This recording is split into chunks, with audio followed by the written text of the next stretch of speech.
The Manhattan Project and the Atomic Bomb. The United States detonated 2 atomic bombs over the Japanese city of Hiroshima and Nagasaki in August 1945, killing 210,000 people, children, women, and men.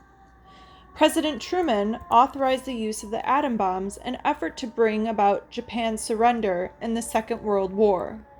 In the days following the bombings, Japan surrendered. The Manhattan Project was the U.S. government program during World War II that developed and built these first atomic bombs.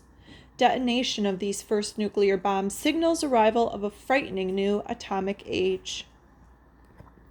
The Manhattan Project. The Manhattan Project was the code name for the secret U.S. government research and engineering project during the Second World War that developed the world's first nuclear weapons. President Franklin Roosevelt created a committee to look into the possibility of developing a nuclear weapon after he received a letter from Nobel Prize laureate Albert Einstein in October 1939. In his letter, Einstein warned the president that Nazi Germany was likely already at work on developing a nuclear weapon. By August 1942, the Manhattan Project was underway.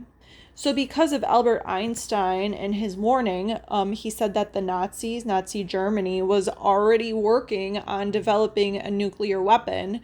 That prompted the United States to get working on the Manhattan Project to develop and build their own nuclear bombs. Down below you have a picture of Albert Einstein and J. Robert Oppenheimer. Einstein warned that the Germans were researching an atomic bomb and suggested that the United States do the same. Oppenheimer was the leading scientist at Los Alamos National Laboratory. By 1944, 6,000 scientists and engineers from leading universities and industrial research labs were at work on the development of the world's first ever nuclear weapon. Robert Oppenheimer, a physicist, headed the Los Alamos National Laboratory, the Manhattan Project's principal research and development facility. For security reasons, the facility was located in the desert near Los Alamos, New Mexico. Major General Leslie Groves oversaw the Manhattan Project for the U.S. government. Private corporations, foremost among them DuPont, helped prepare weapons, grade uranium, and other components needed to make the bombs. Nuclear materials were processed in reactors located in Oak Ridge, Tennessee, and Hanford, Washington. At its peak, the Manhattan Project employed 130,000 Americans at 37 facilities across the nation. So this project really helped the economy by employing a lot of people. It was the first of its kind developing these nuclear bombs, especially to be used in war. And they needed all hands on deck so they could do this quickly to get it done before the Germans did. On July 16, 1945, the first nuclear bomb was detonated in the early morning darkness at a military test facility in Alamogordo, New Mexico. The intense brightness of the explosion's flash was followed by the rise of a large mushroom cloud from the desert floor.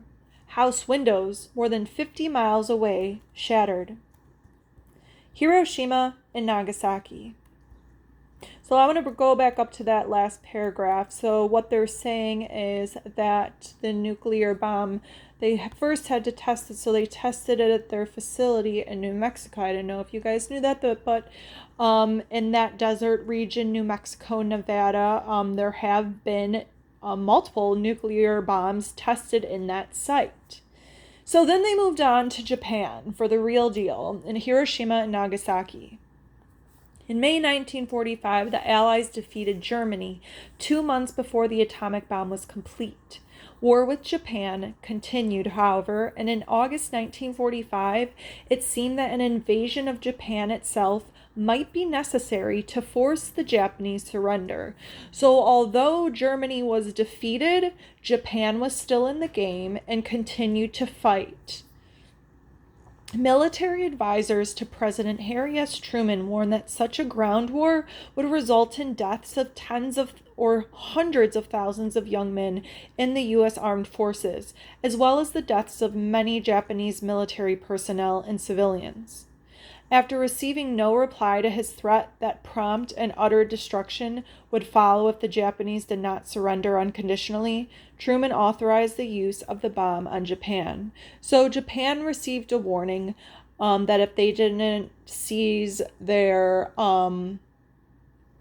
fighting, that the United States would be forced to take other measures.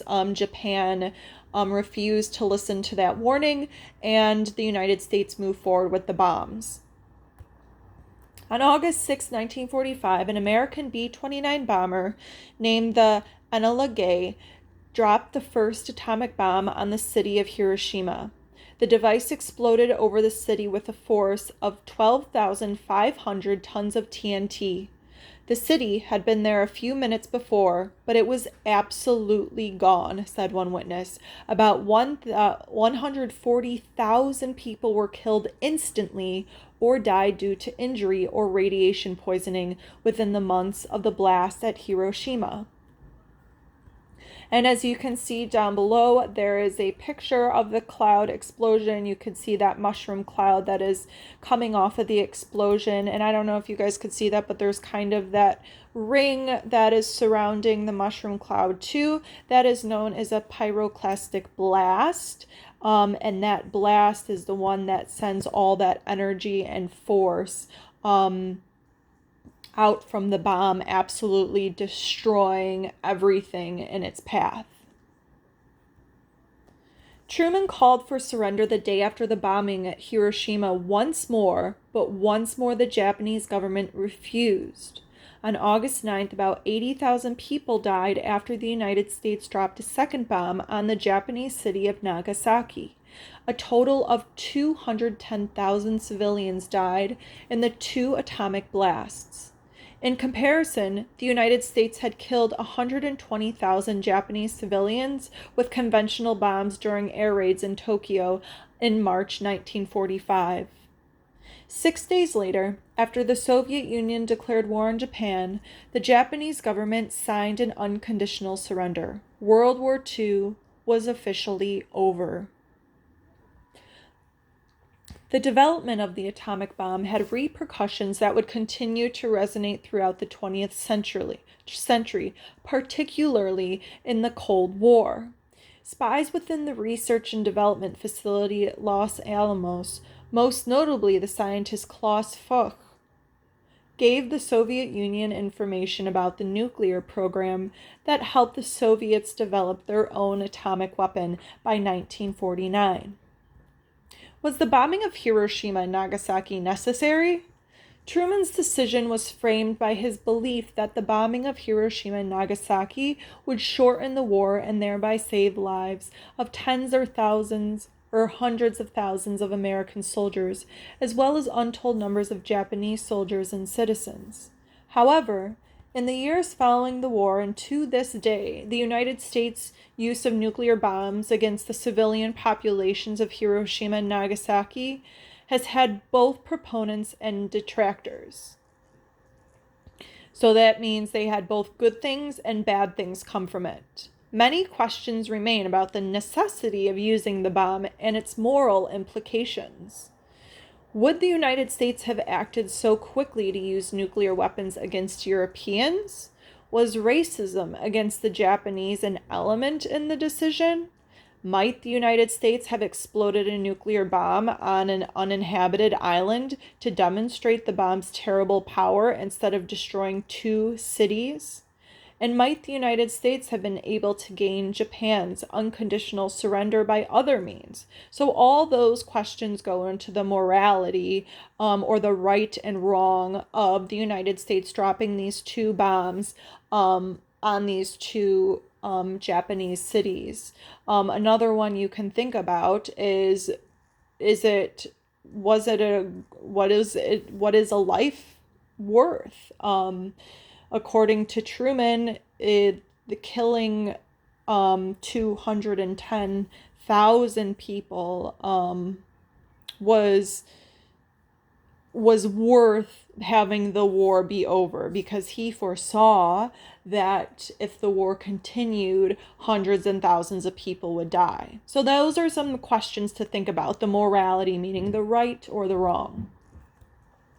But there is no question that the development and use of the atomic bomb changed the nature of world warfare forever. Though the bombings of Japan remain the only wartime use of nuclear weapons, since 1945 the threat of nuclear war has loomed over international conflicts, promising a level of prompt and utter destruction never before seen in the world. So these are some questions to think about. What might have happened if Nazi Germany developed a nuclear weapon before the United States? And in what ways did the scientists, engineers, and American workers, in what ways did they come together to make this Manhattan Project a success? And the last one, was the decision to drop the atomic bombs morally right? Remember, we talked about the right and the wrong. So was it right or was it wrong to drop those atomic bombs?